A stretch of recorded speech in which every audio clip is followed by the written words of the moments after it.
কখনো কখনো জীবনের সবচেয়ে সুন্দর স্মৃতিগুলো তৈরি হয় হঠাৎ করেই। ঠিক তেমনই এক বর্ষার সপ্তাহান্তে আমরা বেরিয়ে পড়লাম ছোট্ট একটি সফরে।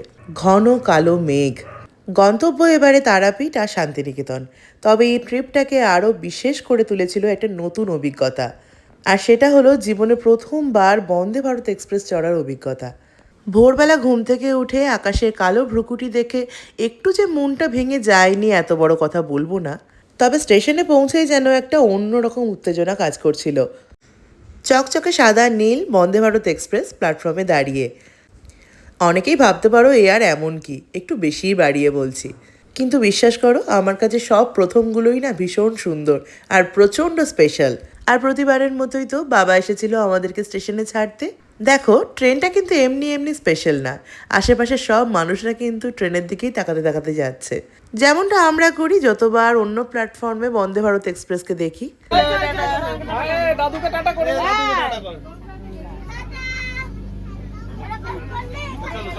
7:46 ছাড়লো। ট্রেন ছাড়তেই জানলার বাইরে শুরু হলো বর্ষার বাংলার এক অসাধারণ ক্যানভাস। আর ঠিক সেই সময়েই বাইরে ঘটলো এক অবিশ্বাস্য মুহূর্ত। জানালার বাইরে উল্টো দিক থেকে ছুটে এলো দ্রুত গতিতে ছুটে থাকা আরেকটি বন্দে ভারত এক্সপ্রেস, যেটা দিল্লিগামী। কয়েক সেকেন্ডের জন্য যেন দুই আধুনিক ট্রেন একে অপরকে অভিবাদন জানিয়ে পাশ কাটিয়ে চলে গেল। মুহূর্তটা এতটাই রোমাঞ্চকর ছিল যে চোখের পলক ফেলতেও ইচ্ছা করছিল না। ঠিক মনে হচ্ছিল যেন ওপারের ওই ট্রেনটা মাথার ওপর কালো মেঘকে বয়ে নিয়ে যাচ্ছে। কী যে অসাধারণ দৃশ্য, এটা চোখের সামনে না দেখলে কাউকে বিশ্বাস করানোই সম্ভব নয়। বাইরে টিপটিপ বৃষ্টি, আর সেই বৃষ্টিকে সঙ্গে করেই শুরু হলো আমাদের ছোট্ট কিন্তু স্মরণীয় সফর। এই সফরে শুধু আমরা একাই ছিলাম না, ছিল 13 জনের একটি বিশাল বড় গ্রুপ।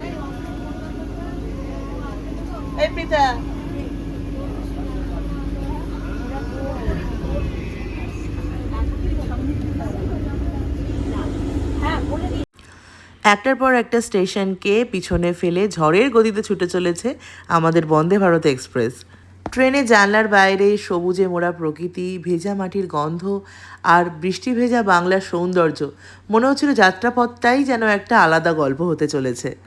এই জার্নিটা নিয়ে গ্রুপের সবাই আমরা কিন্তু প্রচণ্ড এক্সাইটেড ছিলাম। বৃষ্টি কিন্তু তখনও থামেনি, আর জানালার বাইরে শুরু হয়েছে বর্ষার বাংলার এক অসাধারণ ক্যানভাস। সবুজ ধানের ক্ষেত, ছোট ছোট গ্রাম, দূরে তাল গাছ আর বৃষ্টিতে ভিজতে থাকা প্রকৃতি, সব কিছুই যেন চলন্ত ছবির মতো চোখের সামনে ভেসে উঠছিল। জানালার কাছে জলের ফোঁটা, আর তার ফাঁক দিয়ে দেখা যাচ্ছে বাংলার অপূর্ব সৌন্দর্য। সেই দৃশ্য যেন পুরো যাত্রাটাকে আরও বেশি সিনেম্যাটিক করে তুলেছে। তার মাঝখান থেকে মাঝে মাঝে সূর্যদেব উঁকি মারছিলেন, আবার মেঘের আড়ালে ঢুকে যাচ্ছিলেন। জানলার পাশে বসে প্রচণ্ড এনজয় করছিলাম আমরা। আর আমাদের গ্রুপে যেহেতু বাচ্চা কাচ্চার সংখ্যা একটু বেশি, তাই একে অন্যের পিছনে লাগা, লেগ পুলিং করা, একে অন্যের সাথে মজা করা, মশকরা করা, এগুলো কিন্তু লেগেই থাকে। যেমনটা এখন হচ্ছে দেখতে পাচ্ছ, আমার ছেলে কোনো অবস্থাতেই ওকে গান শুনতে দেবে না, সমানে ওর কান থেকে ফোনটা কেড়ে নিচ্ছে। আর এই ট্রেনের সব থেকে ভালো একটা দিক যেটা আমার মনে হয়েছে, কিছুক্ষণ পর পর জলের একটা ফোর্স এসে উইন্ডোটাকে পরিষ্কার করে দিয়ে চলে যায়, যার জন্য বাইরের ভিউটা কিন্তু আরও সুন্দর দেখতে লাগে। যারা এর আগে এই ট্রেনে যাতায়াত করেছো তারা তো অবশ্যই এই সম্পর্কে জানো। আমার ক্ষেত্রে এটি প্রথম, আমার দেখে ভীষণ ভালো লাগলো, তাই জন্য আমি তোমাদের সবার সঙ্গে এটা শেয়ার করলাম। এবার আমাদের ট্রেন ক্রস করছে বোলপুর শান্তিনিকেতন স্টেশন। তার মানে বোঝাই যাচ্ছে এসেই গেছি, আর বেশি দূর নয়। ট্রেন থেকে আমরা কোনো মিল নিইনি, কারণ আমাদের তো তারাপীঠে পুজো দেওয়ার কথা ছিল। কিন্তু সকাল থেকে যেহেতু চা কফি কিছুই পেটে পড়েনি, তাই জন্য একটা ইনস্ট্যান্ট কফি তো খেতেই হতো। আর ওই যে বললাম, প্রায় চলেই এসেছি। দেখো, আমাদের নামার টাইমও হয়ে গেছে দেখতে দেখতে। আমাদের এবারের যাত্রার প্রথম গন্তব্য ছিল তারাপীঠ, তাই জন্য আমরা রামপুরহাট স্টেশনে নামবো। তারাপীঠে পুজো দিয়ে একেবারে এখান থেকে শান্তিনিকেতনে যাওয়ার প্ল্যান আছে।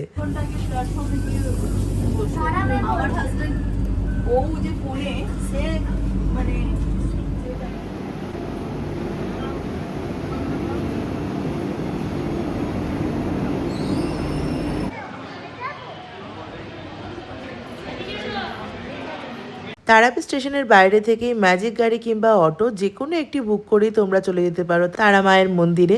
আমরা যেহেতু অনেকজন ছিলাম, তাই জন্য আমরা একটি ম্যাজিক গাড়ি বুক করেছিলাম। রামপুরহাট স্টেশন থেকে কিন্তু অনেকটাই টাইম লাগে।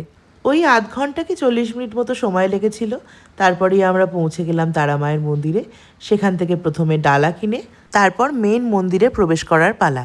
আমি এখান থেকে একটি সুন্দর পদ্মফুল নিয়েছিলাম, যেটা মায়ের পায়ে দেওয়ার আমার ইচ্ছা ছিল। কিন্তু একটাই ভুল করেছি, যে ভুলটা তোমাদেরকে আমি এখন বলবো, যেন এই ভুলটা তোমরা করো না। প্রায় 2 ঘন্টার কাছাকাছি লাইন দিয়েছিলাম আমরা। ততক্ষণে ফুলটি প্রচণ্ড খারাপ অবস্থা হয়ে গিয়েছিল। পরে আবার আমি একটি ফুল কিনি ওখান থেকেই। তাই ওখানে লাইনে দাঁড়ালে কিন্তু ওখানেও ফুল কিনতে পাওয়া যায়। ওখানে অনেকেই কিন্তু হাতে করে ফুল নিয়ে নিয়ে বিক্রি করে, তাদের থেকে তোমরা কিনতে পারো, একই রকম দাম নেয়। তাই 2-2.5 ঘন্টা আগে থাকতে লাইন দেওয়ার সময় থেকেই ফুল কেনার কোনো প্রয়োজন নেই। মালা ডালা এগুলো তোমরা ওখান থেকে কিনে আনতেই পারো, কিন্তু এই পদ্ম ফুলগুলো না খুব তাড়াতাড়ি শুকিয়ে যায়। তাই জন্য এগুলো লাইনে দাঁড়ানো অবস্থায় যখন লাইন কাছাকাছি চলে আসবে তখনই কিনো। এটিই হলো তারাপীঠের সেই পুণ্য মন্দির। নিজে এত বড় পুণ্যতীর্থে এসেছি আর সবাইকে দর্শনের সুযোগ করে দেবো না, এ তো হতেই পারে না। আমাদের পুজো খুব সুন্দরভাবে সুসম্পন্ন হয়েছে, আমরা খুব ভালো দর্শন করেছি, প্লাস উপরি পাওনা হিসেবে আমরা পুজোর প্রসাদও পেয়েছি, মানে ভোগ প্রসাদ। পুজো হয়ে যাওয়ার পর আমরা সবাই মিলে এসেছিলাম তারাপীঠ মহাশ্মশানে। পুরো তারাপীঠের আসল মাহাত্ম্য কিন্তু এই শ্মশানেই আছে। এটি এমন একটি শ্মশান যেখানে এলে ভয় নয়, ভক্তির উদ্বেগ হয়। এই শ্মশানের মাটি অতি পবিত্র, আর এটিই হলো সেই মন্দির যেখানে বামাখ্যাপা মায়ের দর্শন পেয়েছিলেন। সবই হলো, স্বপ্নের ট্রেন চড়া হলো, তীর্থ ভ্রমণ করা হলো, মাকে সুন্দরভাবে দেখা হলো, কিন্তু পেট তো কোনো বাধা মানে না। পিওর ভেজ কিন্তু খুব ভালো পিওর ভেজ কিন্তু সব আছে মানে ডাল মিক্স ভেজ আলু পোস্ত ভাত লেবু আর জম্পিস খাবার আলু ভাজা দিয়ে খাও। এই যে এগুলো আলু ভাজা, এই যে এগুলো খাও। তাহলে শুনলে তো কি কি দিয়ে লাঞ্চ করলাম, পিওর ভেজ থালি। এরপরে শুরু হলো আমাদের পরবর্তী যাত্রা, রবীন্দ্রনাথ ঠাকুরের স্বপ্নের ভূমি শান্তিনিকেতন। লাল মাটির পথ, ছায়া ঘেরা গাছ আর খোলা আকাশ, তার মধ্যেই দেখলাম একটি সুন্দর কটেজ। এই কাইন্ড অফ রিসর্ট বলতে পারো। ভীষণই সুন্দর লাগলো। এই তারাপীঠ থেকে শান্তিনিকেতন যাওয়ার রাস্তাটি ছিল ভীষণ সুন্দর, চারিদিকে অতি মনোরম পরিবেশ। খুবই মন ভালো করা জার্নি ছিল এটা একটা। যদিও রাস্তায় কিছুক্ষণ ঘুমিয়ে পড়েছিলাম। আসলে অত ভোরবেলা ওঠা, তারপরে মন্দিরে পুজো দেওয়া, তারপর ভাত খাওয়ার পর ঘুম তো একটু পাবেই, আফটার অল বাঙালি তো। আর ফাইনালি চলে এলাম শান্তিনিকেতনে। আমাদের রিসর্ট তো আগে থাকতেই বুকিং ছিল। এই পিছনটা সুন্দর রে, চল। এই দেখবি আর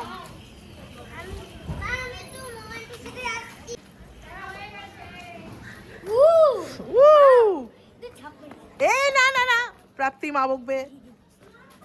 লাভলি বেশি লেন্থ তো নেই লাভলি।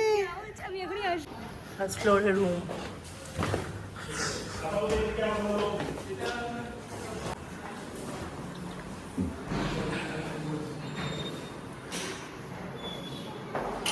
এই রুমটা তোমাদের দিদি?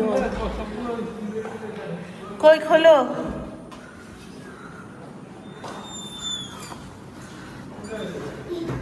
বাহ,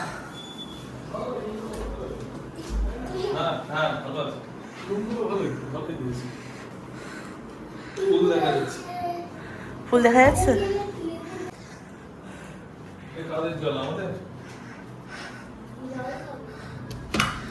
এখান থেকে ভিউ দেখা যাচ্ছে। না না, একটু খুলছে। এই হচ্ছে জানলার বাইরের ভিউ, আমাদের ওই যে ফুলটাই দেখা যাচ্ছে।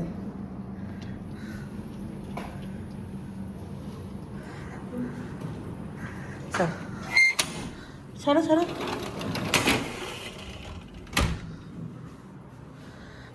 এখানে একটা, বাবা কি বিধ্বস্ত অবস্থা।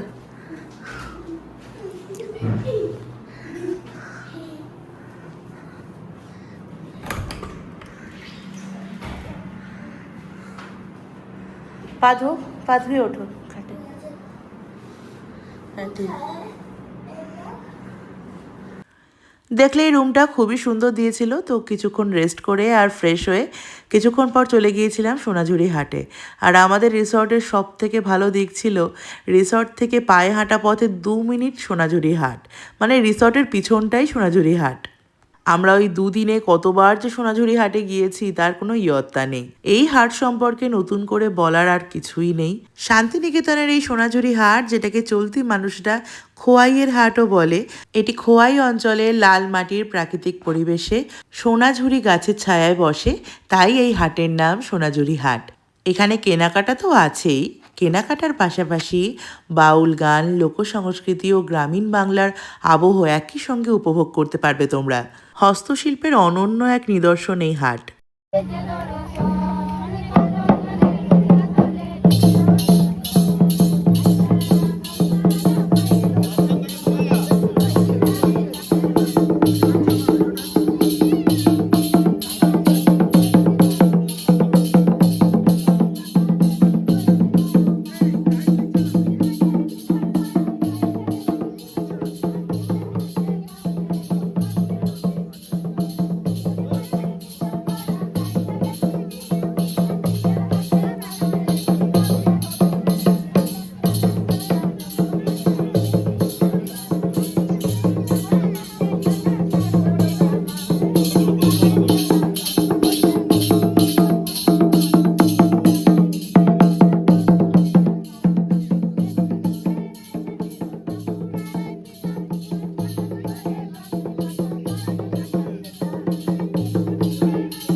ভিডিও পেয়ে যাবে।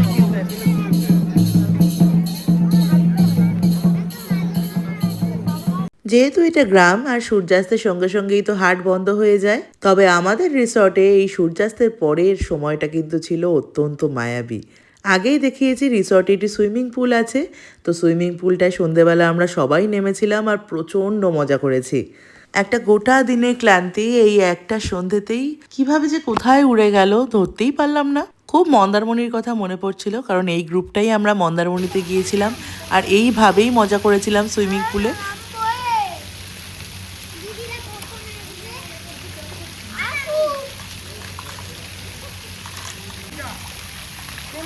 নামো।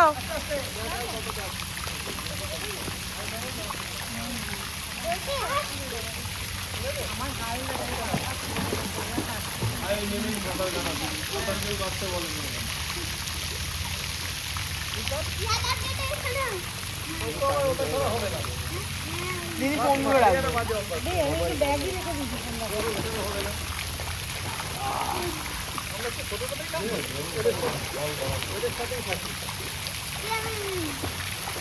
দিনের শেষ ভাগে চলে এসেছি, এবারে রাতের ডিনারের পালা। সারা দিনের পর এই একটা টাইমে এসেই মনে পড়ছে যে সত্যিই এবার বিছনাটা টানছে। রাতে নিয়েছিলাম মিক্সড ফ্রাইড রাইস আর চিলি চিকেন। খাবার তো অনবদ্য ছিল। আজকে তাড়াতাড়ি খেয়ে শুয়ে পড়তে হবে, কারণ পরের দিন সকালবেলা আমাদের পুরো শান্তিনিকেতনটা এক্সপ্লোর করার কথা। এই ছোট্ট উইকেন্ড ট্রিপ আমাদের শিখিয়ে দেয় সুখ খুঁজে পেতে না সবসময় অনেক দূর যেতে হয় না, জানো তো।